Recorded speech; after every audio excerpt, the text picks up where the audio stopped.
Hello everyone. तो मैं राहुल कौशिक आप सभी का इस तीव्रा चैनल पर स्वागत करता हूं। तो आज हम लोग लेने वाले हैं lecture number 3 for electronic configuration. और आज मैं आपको क्या कराने वाला हूं, मैं आपको बता देता हूं कि आयंस की कॉन्फ़िगरेशन कैसे निकाली जाती है और आयन की कॉन्फ़िगरेशन निकालने के बाद आप मैग्नेटिक मोमेंट कैसे निकालेंगे।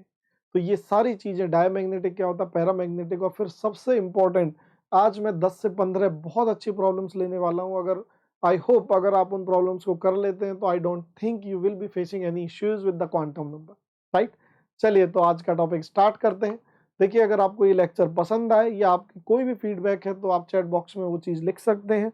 मैं डेफिनेटली उस पर वर्क करूंगा। आपका कोई क्वेरी है, कोई डाउट है तो आप उसमें अपना क्वेश्चन टाइप कर सकते हैं। तो मेरे बारे में इंट्रोडक्शन मुझे लगता है देने की जरूरत अब नहीं है, तो अब मैं आगे बढ़ता हूँ।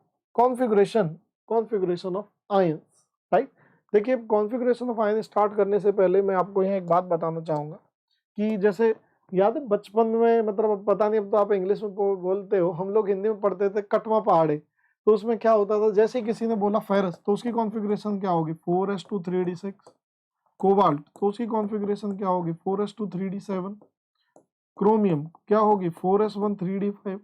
तो इस तरह कोई एलिमेंट बोले और आप एकदम उसकी कॉन्फ़िगरेशन बता दो, ये आपको इस लेवल पे याद होनी चाहिए। ये कैसे हो गया, बार बार उसे लिखो। मैंने आपको अभी कल एक वीडियो डाला था जिसमें मैंने तरीका बताया हुआ है कि भाई किस तरीके से आप पीरियोडिक टेबल याद कर सकते हैं। सिर्फ 1 मिनट का वीडियो और मैंने पूरी पीरियोडिक टेबल उसमें याद करा रखी है।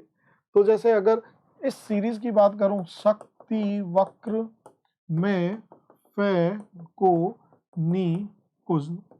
शक्ति वक्र में फैकोनिकुज्म, तो उससे क्या होता है, this is 3d1, this is 3d2, 3d3, 4s1 3d5 exceptional configuration, 3d5, 3d6, 3d7। तो आप जब इस तरीके से याद करेंगे तो it will help you a lot, right. तो जब आप उसे देखेंगे, मैंने आपको बताया है कल, आप जरूर आज उसे देखें, that is very very important. तो आपको ये इस तरीके से कॉन्फ़िगरेशन से याद होनी चाहिए, राइट। यहाँ पर एक बात और बताता हूँ, अगर कोई पूछे वैलेंस इलेक्ट्रॉन कौन सा है, तो देखिए वैलेंस इलेक्ट्रॉन वो होता है जिसका n मैक्सिमम होता है। तो यहाँ 2 वैलेंस इलेक्ट्रॉन है, यहाँ भी 2 वैलेंस इलेक्ट्रॉन है, यहाँ एक है। तो वैलेंस इलेक्ट्रॉन वो होगा जो आउटर मोस्ट शेल में है, तो हम वैलेंस इलेक्ट्रॉन उन्हें बोलेंगे जो 4s में है। और कोई पूछे लास्ट इलेक्ट्रॉन, तो देखिए ये डी ब्लॉक है, इनमें लास्ट इलेक्ट्रॉन डी में आ रहा है। देखिए d1, d2, d3, तो लास्ट इलेक्ट्रॉन डी में आ रहा है। लास्ट इलेक्ट्रॉन डी में यहाँ थोड़ा गड़बड़ रहता है, लास्ट सेल तो 4 है लेकिन इलेक्ट्रॉन 3d में जा रहा है, राइट। तो वैलेंस इलेक्ट्रॉन में इन्हें बोलूंगा जो 4s के अंदर है, और ये आपके लास्ट इलेक्ट्रॉन कहलाएंगे जो डी के अंदर है, राइट। तो अब मैं आगे बढ़ता हूं भाई, कॉन्फ़िगरेशन ऑफ आयंस, राइट। तो आप आयंस की कॉन्फ़िगरेशन कैसे निकालने वाले हैं, जरा इसे डिस्कस करते हैं। जैसे मान लीजिए मैंने कहा Fe, अगर मैं Fe की कॉन्फ़िगरेशन आपसे पूछूं तो आप लोग कैसे निकालेंगे। This is Fe। तो Fe की कॉन्फ़िगरेशन क्या होती है, 4s2 3d6। तो देखिए यहाँ एक गोल्डन रूल याद रखना, जब मैं पीरियोडिक टेबल पढ़ाऊंगा तो वहां पर मैं उसका लॉजिक भी बताऊंगा, बट वो रूल क्या है जरा देखिए कि जब आप एक इलेक्ट्रॉन निकालोगे तो आ तो रहा है लास्ट इलेक्ट्रॉन डी में, मैंने अभी बताया, लेकिन निकलेगा किससे, वैलेंस शेल से। हमेशा जिसका n मैक्सिमम है ना वहां से निकाल दो, प्रॉब्लम ही खत्म। जिसका n मैक्सिमम है, तो अगर मैंने कहा Fe प्लस बनाओ तो एक इलेक्ट्रॉन यहां से निकाल दो, तो कॉन्फ़िगरेशन क्या होगी, 4s2 3d6। मैंने कहा Fe2 प्लस बनाओ तो क्या होगी, 4s0 3d6। मैंने कहा Fe3 प्लस बनाओ तो क्या होगी, 3d5। 4s तो 0, तो पहले आपके s में से निकलेंगे। बच्चे सोचते हैं सर लास्ट d में आया तो वहीं से निकाल दो, नहीं भाई, s से पहले निकालना है, क्योंकि जो s में जो इलेक्ट्रॉन है उस पर जो न्यूक्लियर अट्रैक्शन है वो लीस्ट है, ये न्यूक्लियस है। तो ये सब इलेक्ट्रॉन को अपनी तरफ अट्रैक्ट कर रहा है। तो भाई s के यहाँ पर होंगे, t के यहाँ पर है, तो यहाँ पर अट्रैक्शन मिनिमम होगी। तो जब निकलने का नंबर आएगा तो पहले ये जाएंगे, एट डी में हो रहे हैं बट जाएंगे s से। तो ये बात आपको क्लियर होनी चाहिए। इस तरह आप किसी भी आयन की कॉन्फ़िगरेशन निकाल सकते हो। जैसे अब मैंने आपसे कहा Cu की लिखो, तो आप क्या लिखोगे, 3d10 4s1। Cu प्लस अगर मैं आपसे बोलूं तो आप क्या लिखने वाले हो, 3d 4s0। फिर अगर मैं आपसे बोलूं कि Cu2+ लिखिए तो Cu2+ क्या होगा 3D9। तो मेरे हिसाब से ही समझ आ गया होगा 3D9 है। तो यहाँ पर वापस मैं इस पॉइंट पे आता हूँ, इसको इरेज करने दो। अगर मैं पूछता हूँ अनपेयर्ड इलेक्ट्रॉन्स कितने हैं, तो देखिए अनपेयर्ड इलेक्ट्रॉन अगर आप यहाँ निकालोगे तो इसमें तो कुछ भी नहीं है। यहाँ मैं देखता हूँ 1 2 3 4 5 6 4 अनपेयर्ड है। और अगर मैं यहाँ देखूँ तो कितने हैं 1 2 3 4, इसमें भी 4 अनपेयर्ड है। 4 नहीं, इसमें 5 अनपेयर्ड है और इसमें 4 अनपेयर्ड है।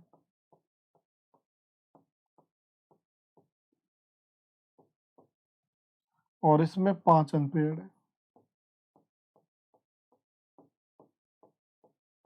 तो आपको अनपेयर्ड इलेक्ट्रॉन का पता होना चाहिए भाई, क्योंकि जो अनपेयर्ड इलेक्ट्रॉन जहां पर है वो पैरामैग्नेटिक होगा और जहां कोई भी अनपेयर्ड नहीं है वो डायमैग्नेटिक होगा। तो उस पर भी मैं आऊंगा। तो अगर अब आपसे कोई पूछे कि मैग्नेटिक मूवमेंट क्या होगा, मैग्नेटिक मूवमेंट, तो मैग्नेटिक मूवमेंट आप अगर इसका निकालें तो उसका फॉर्मूला होता है n×n+2। n होता है नंबर ऑफ अनपेयर्ड इलेक्ट्रॉन्स। तो अगर मैं Fe का मैग्नेटिक मूवमेंट पूछे कोई आपसे तो 4 है, तो 4×6। इसका कोई पूछे तो 5 है, 5×7।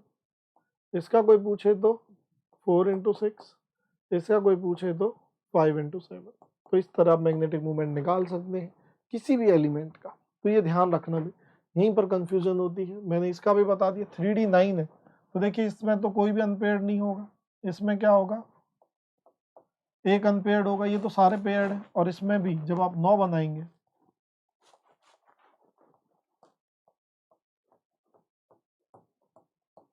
एक अनपेयर्ड होगा। मैग्नेटिक मूवमेंट 1×2 + 1 दैट इज 3, √3 आ जाएगा। बताइए भाई, कोई डाउट? तो आपको मैंने मैग्नेटिक अनपेयर्ड मूवमेंट निकालना सिखा दिया है। तो जहां भी अनपेयर्ड इलेक्ट्रॉन्स है आप उसे पैरामैग्नेटिक बोलोगे। Paramagnetic, these are attracted by magnetic field. तो ये ऐसी स्पीशीज हैं जिन्हें मैग्नेटिक फील्ड अट्रैक्ट करती है। कौन से होंगे पैरामैग्नेटिक, इसकी पहचान क्या है? These have unpaired electron, these have unpaired electrons. तो हाइड्रोजन है जैसे, तो ये आपका पैरामैग्नेटिक है। लिथियम है, पैरामैग्नेटिक है। कार्बन है, पैरामैग्नेटिक है। बोरोन है, पैरामैग्नेटिक है। डायमैग्नेटिक क्या होंगे? These are repelled by magnetic field. इन्हें मैग्नेटिक फील्ड रिपेल करेगी। फॉर एग्जाम्पल इसमें क्या होगा, पेयर्ड इलेक्ट्रॉन होंगे, नो या unpaired zero unpaired electrons. Example क्या हो सकते हैं इसके? Helium, neon. जैसे हीलियम का 1s2 लिखा तो दोनों पेयर्ड। इसका क्या लिखा 1s2 2s2 2p6 लिखा तो सारे पेयर्ड मिलेंगे। यहाँ अगर आपने हाइड्रोजन लिखा तो ये होगा, लिथियम का लिखा तो ये होगा, कार्बन का लिखा तो ये होगा, बोरोन का लिखा तो ये होगा। तो सब अनपेयर्ड, सबके पास अनपेयर्ड इलेक्ट्रॉन। जहां भी अनपेयर्ड इलेक्ट्रॉन आ गया वो पैरामैग्नेटिक, जहां अनपेयर्ड नहीं है वो डायमैग्नेटिक। राइट। मैग्नेटिक मूवमेंट ही आपको निकालना बता दी। लास्ट क्लास में मैंने एंगुलर मोमेंटम वगैरह सब निकालने के फॉर्मूले आपको बता दिए थे भाई। बताइए। चलिए तो अब हम आज की स्टार्ट करते हैं भाई DPP. Question number 1, choose the incorrect option regarding the energy of orbital. Choose the incorrect option regarding the energy of orbitals. तो कौन सी होगी भाई? तो अगर मैं यहां पर देखता हूं NLM, ये पॉसिबल है। तो वो एनर्जी के लिए कह रहा, तो एनर्जी N+L से निकालो। इसकी 4 आएगी, इसकी 5 आएगी, 3 आएगी, 4 आएगी। तो देखिए सबसे कम तो 4 की है, सबसे ज़्यादा किसकी है? 2 की है। तो 1 और 4 में ये 1 है, ये 4 है, तो किसकी ज़्यादा है? 1 की। तो ये तो ठीक है, आपको तो इनकरेक्ट ऑप्शन करनी है, तो ये आपका आंसर नहीं है। 2 और 1 में 2 की 5 है और 1 की 4 है, ये भी आपका आंसर नहीं है। 2 और 3 में, ये 5 है, ये 4 है, ये भी नहीं है। 1 और 3 वो सेम कह रहा है, देखिए 1 की 4 है और 3 की भी 4 है, सेम नहीं होगी। एक्चुअली अगर ये n+l सेम आता है तो जिसका n ज़्यादा उसकी एनर्जी ज़्यादा, तो आप बोलोगे 1 विल बी ग्रेटर देन 3। तो ये आपकी इनकरेक्ट थी, तो इनकरेक्ट ऑप्शन ही आपको चूज करनी थी। तो देखिए बहुत अच्छी प्रॉब्लम थी भाई। चलिए अब मैं आगे बढ़ता हूँ। नाउ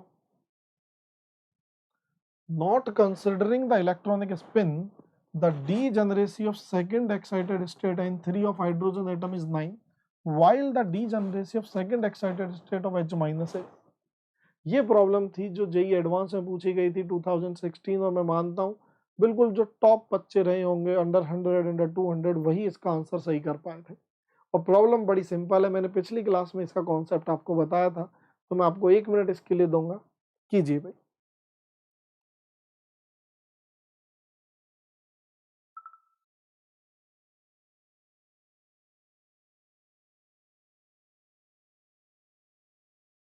जल्दी से कीजिए।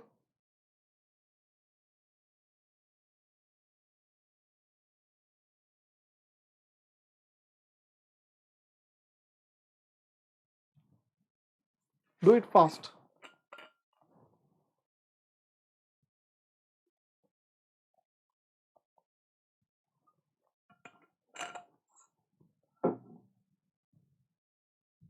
इधर देखिए, the degeneracy of second excited state of hydrogen atom is 9। तो देखिए जब मैं हाइड्रोजन की बात कर रहा हूं तो ये unielectronic species. Second excited state क्या होता है मैं आपको बताता हूं। ये 1s 2s और 2p हाइड्रोजन में बराबर होगी, 3s 3p 3d ये भी बराबर होगी। तो अब जरा आप इधर देखिए, 1s तो ये कहलाती है ग्राउंड स्टेट।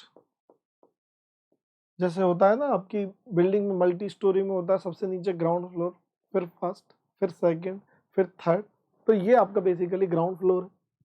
अगर इलेक्ट्रॉन जंप करके यहाँ आ गया तो ये सेकंड फर्स्ट एक्साइटेड स्टेट कहलाती है। फर्स्ट एक्साइटेड, ग्राउंड से फर्स्ट फ्लोर आता है, यहाँ आ गया तो ये क्या कहलाएगी, सेकंड एक्साइटेड स्टेट। तो देखिए जब मैं हाइड्रोजन की बात कर रहा हूँ तो सेकंड एक्साइटेड स्टेट ये, इन सब ऑर्बिटल की एनर्जी सेम है। काउंट कीजिए, 5 और 3 8 और 1 9, तो 9 डीजनरेट ऑर्बिटल है। यही एडवांस की प्रॉब्लम है भैया, कितने डीजनरेट ऑर्बिटल हैं, 9। ठीक, अब क्या किया है उसने, बड़ी ही चालाकी से, तो यही होता है आईआईटी, बड़ी ही चालाकी से उसने ये किया, H माइनस कर दिया। अब जैसे ही S माइनस किया तो H माइनस करते ही वो यूनि इलेक्ट्रॉनिक स्पीसीज नहीं रही, वो क्या बन गई, मल्टी इलेक्ट्रॉनिक। और जब वो मल्टी इलेक्ट्रॉनिक स्पीसीज बनी तो जरा आप फिर दोबारा देखिए, अब मल्टी इलेक्ट्रॉनिक बनते ही ये 1s ये 2s, अब 2s और 2p की अलग हो जाएगी, 3s और 3p की अलग हो जाएगी, फिर आपकी 4s आएगा, फिर आपका 3d आएगा। अब आपको समझ आ गया होगा। तो ग्राउंड स्टेट में 2 यहाँ है, आपने जंप करवाया तो ये फर्स्ट एक्साइटेड स्टेट, फिर जंप करवाया तो सेकंड, तो वो यहाँ आएगा। यहाँ आया तो इसमें कितने डीजनरेट ऑर्बिटल है, अब 3, तो आपका आंसर ए होगा। तो ये बहुत अच्छी एकदम बेहतरीन प्रॉब्लम थी। अगर आप लोगों ने ये गलत की है तो आप समझिए कि ये कॉन्सेप्ट आपको मैं पिछली बार करवा चुका हूँ, राइट। चलिए, the maximum number of electron with n+l equal to और greater than 4 and s+half in atom of chromium. ये भी बहुत अच्छी प्रॉब्लम है भाई, 1 मिनट का टाइम देता हूँ। तो आप कैसे करेंगे इसे, जब वो कह रहा है n+l इज इक्वल टू 4 या उससे ज्यादा, तो क्रोमियम की कॉन्फ़िगरेशन क्या होती है, 1s2 2s2 2p6 3p6 3d5, 1s2 2s2 2p6 3s2 3p6 4s1 3d5। अब n प्लस एल 4 भी हो सकता है, n प्लस एल 4, 5 या उससे ज़्यादा। तो पहले तो ये देखो कि मैक्सिमम n प्लस एल कितना पॉसिबल है। इन सब के तो कम ही आएंगे, 3 + 1 4, तो 5 और 4 दो ही वैल्यूज है। तो पहले मैं 4 के लिए निकाल लेता हूँ। तो जब n प्लस एल 4 है तो 4 + 0 हो सकता है, 3 + 1 हो सकता है, और 2 + 2 तो पॉसिबल नहीं है। तो इसका मतलब 4s और इसका मतलब 3p। तो 4s में कितने इलेक्ट्रॉन है भाई? एक। वो कह रहा है मैक्सिमम, तो मैं उस एक इलेक्ट्रॉन की जो स्पिन मानने वाला हूँ वो प्लस ही मान लूँ, क्योंकि मुझे मैक्सिमाइज करना है। तो यहाँ पर एक इलेक्ट्रॉन आ गया। 3p में कितने इलेक्ट्रॉन होंगे? 6, लेकिन प्लस हाफ वाले लेने तो 6 में से 3 की प्लस होगी, 3 की माइनस, तो इसमें 3 इलेक्ट्रॉन होंगे। चलिए ये आ गया। अब 5 वाला रूल भी ले लेते हैं। n प्लस एल 5 कहाँ आ रहा है? तो n प्लस एल 5 आपका आएगा 3 + 2 में, और तो कोई इसमें है ही नहीं केस। 5s खाली पड़ा हुआ है भाई। केस तो ये हो सकते हैं अगर आप इन्हें बनाओ तो 5 + 0 5, 4 + 1 5, 3 + 2 5, तो ये आपका 5s हो गया, ये आपका 4p हो गया। इनमें तो इलेक्ट्रॉन ही नहीं है। ये 3d हो गया, इसमें 5 इलेक्ट्रॉन है। इसमें कितने इलेक्ट्रॉन?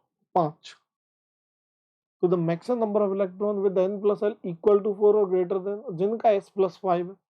तो अगर मैं यहाँ पर इनके पांचों को काउंट कर लूँ तो 5 और 3 8 और 1 9, तो आंसर आपका 9 आ जाएगा, क्योंकि उसने मैक्सिमम कहा था। अगर वो मिनिमम बोलता तो मैं इनको माइनस मान लेता, मैं इसको भी माइनस मान लेता, फिर आंसर 3 आता। वो तो कोई ऑप्शन नहीं है। तो देखिए ये बिल्कुल एडवांस लेवल की प्रॉब्लम है। अब मैं आगे बढ़ता हूँ। For oxygen out of the following which configuration represent ground state? बताइए भाई, इनमें से ऑक्सीजन के लिए ग्राउंड स्टेट कौन रिप्रेजेंट करता है? तो देखिए जब मैं ऑक्सीजन की कॉन्फ़िगरेशन लिखता हूँ 1s2 2s2 2p4, तो जब आप 2p4 करते हैं तो 1 2 3 4 और ये हो गया, तो 2s और 2p4, तो ये रिप्रेजेंट करता है। गलत, ये सेम स्पिन में होने चाहिए थे, तो ये गलत है भाई। आगे देखिए, ये ठीक है क्या? हाँ, 3 4, तो बी हो गया। फिर आप आगे देखिए, ये चीज गलत है, तो ये भी गलत। यहाँ पर आप देखिए, ये ठीक, तो बी एंड डी, तो आपका आंसर डी आ जाएगा, बी एंड डी। बोलिए भाई कोई डाउट है तो? Any doubt you have till this point? No doubt.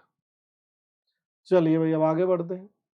For the total number of electron in argon where the value of L + M is 0, बताइए। तो आर्गन की configuration लिखिए भाई, बहुत अच्छी प्रॉब्लम है ये। m + L का सम 0 कैसे आएगा? तो आप जब ये लिखेंगे 1s2 3p6,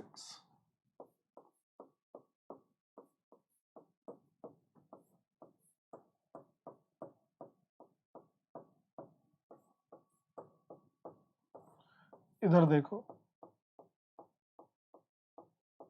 ये हो गया। L की वैल्यू क्या होगी? 0 0 1 0 1। M की वैल्यू क्या होंगी इसके लिए? 0 0।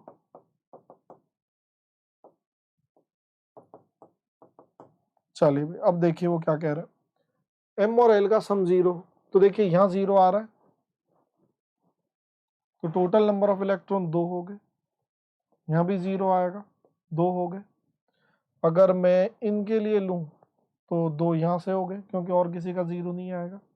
2 यहाँ से हो गए, और ये 1 है तो 2 यहाँ से हो गए। कितने आ गए? 10 इलेक्ट्रॉन्स। तो this will be your answer. Got it?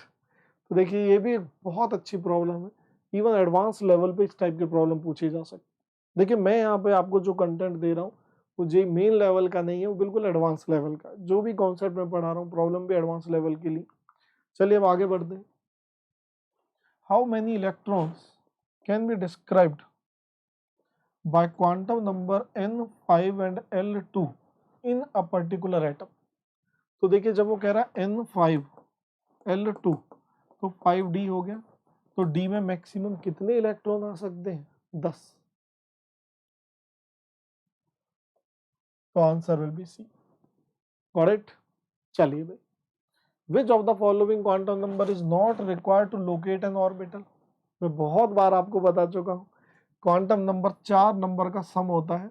ये 3 नंबर आपको ऑर्बिटल के बारे में बताते हैं और ये इलेक्ट्रॉन की स्पिन के बारे में बताता है।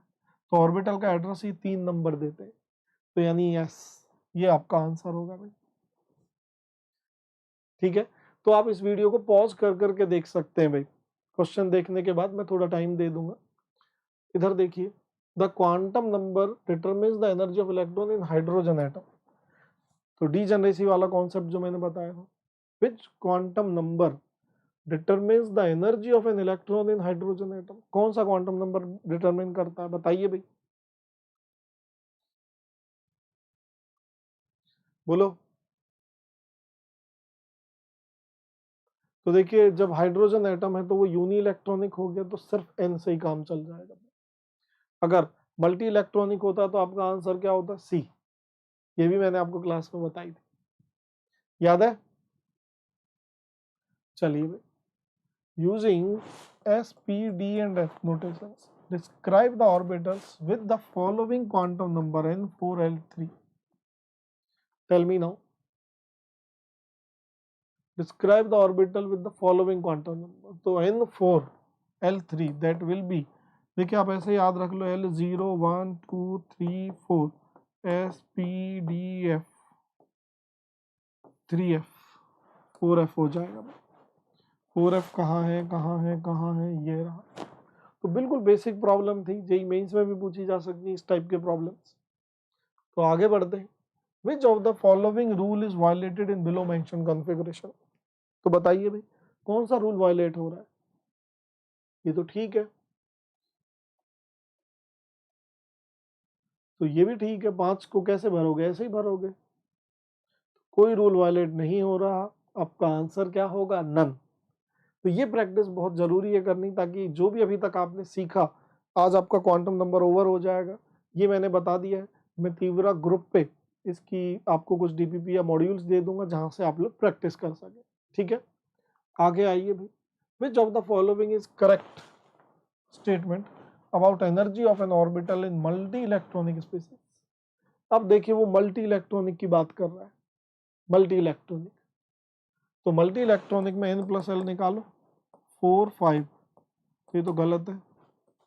5 प्लस 1 6 6, तो इसमें इसकी ज़्यादा होगी क्योंकि ये n ज़्यादा है, ये भी गलत है। 4 प्लस 3 7 6, तो ये ठीक है।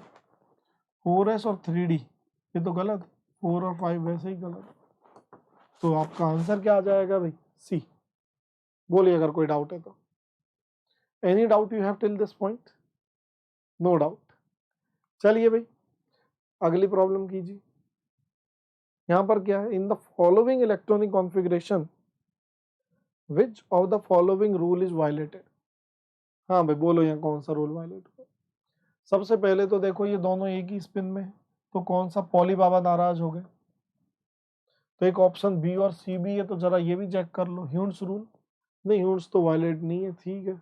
2p भरा हुआ है और 2p के बाद ही 3s आएगा, तो आंसर विल बी बी। क्योंकि पॉली क्या कहता था कि अगर दो हैं तो वो अपोजिट स्पिन में होंगे, नहीं तो दोनों का क्वांटम नंबर सेम हो जाएगा, तो एक्सक्लूसिव प्रिंसिपल वायलेट हो जाएगा, राइट? चलिए भाई, the electronic configuration of carbon is given as. तो देखिए कार्बन की कॉन्फ़िगरेशन ये लिख दी, कौन सा रूल वायलेट हुआ है? तो देखिए अगर आप इसे लिखते हैं 1s2 2s2 2p2, कॉन्फ़िगरेशन ये आती है, बट एक इलेक्ट्रॉन यहाँ जंप करवा दिया, तो इसे भरे बिना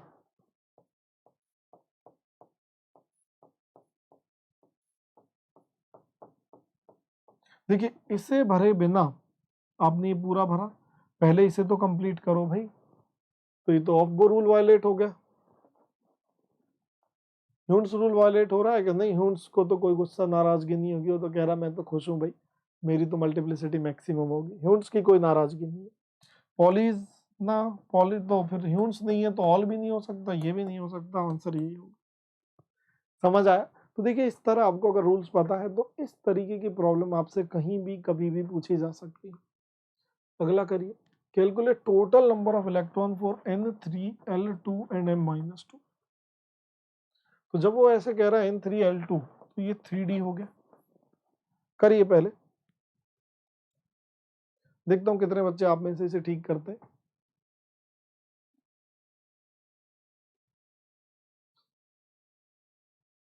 डू इट फास्ट।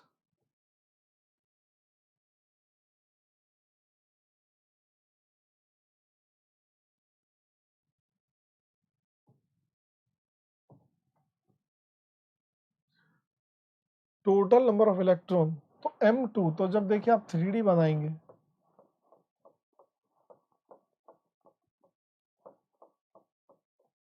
M क्या होगा, ये हो गया। तो M-2 यहाँ आ रहा है 2 के लिए, तो आंसर विल बी दिस।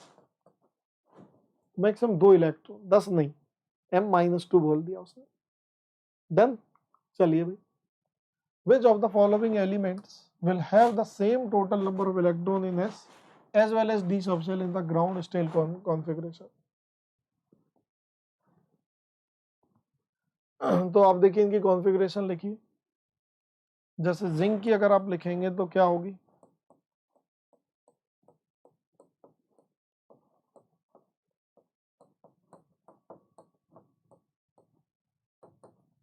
तो अब ध्यान से देखिए, पहले आप यहां पर S के इलेक्ट्रॉन काउंट कर लो भाई, 2 4 6 8, 8 इलेक्ट्रॉन है, तो डी में 10 है, कहानी नहीं बनेगी। निकल की कॉन्फ़िगरेशन लिखोगे तो 3d8 4s2, हाँ भाई यहाँ डी में 8 है, तो निकल हो गया आपका आंसर, और कोई चेक करने की जरूरत ही नहीं है। क्योंकि अगर आप क्रोमियम को भी चेक करेंगे तो क्रोमियम में क्या होगा, 4s1 3d5, तो s के कितने हो जाएंगे, 2 4 6 और एक 7, और डी के कितने हैं 5, तो ये भी नहीं होगा। कॉपर भी आप ऐसे ही चेक कर लीजिए भाई, डी में 9 होंगे और इसमें 7 होंगे, तो आपका आंसर निकल होगा, निकल। तो बस आपको वो कॉन्फ़िगरेशंस अगर याद हैं 21 से 30, तो मुझे लगता है आप इन्हें कर सकते हैं। ठीक है, तो ये आपके लिए होमवर्क है। How many set of 4 quantum numbers are possible for last electron of scandium. तो घर से आप लोग इसे ट्राई करना, तो अगली क्लास में हम इसे डिस्कस करेंगे। राइट, तो देखिए आज मैंने आपको ये प्रैक्टिस कराई, और इन सब प्रैक्टिस का और सब चीज़ों का यही पर्पस था कि आप लोगों का जो भी आपने थ्योरी पढ़ी, क्योंकि सिर्फ थ्योरी से काम नहीं चलता, वो आपकी और स्ट्रांग हो जाए। तो आप लोग, अगर आपको ये थ्योरी पसंद आई तो आप लोग तीव्रा ग्रुप ज्वाइन कर सकते हैं। मैं वहाँ पर डीपीपी और मॉड्यूल प्रोवाइड करा दूंगा जहाँ से आप प्रैक्टिस कर सकें। तो अगर आपको ये लेक्चर पसंद आया है तो मैं फिर आपको बोलता हूँ, share it and like it and click on the bell icon, ताकि आपको लेटेस्ट नोटिफिकेशंस मिल सके। तो आज के लिए फिर इतना ही बहुत है भाई। Thank you everyone, bye bye.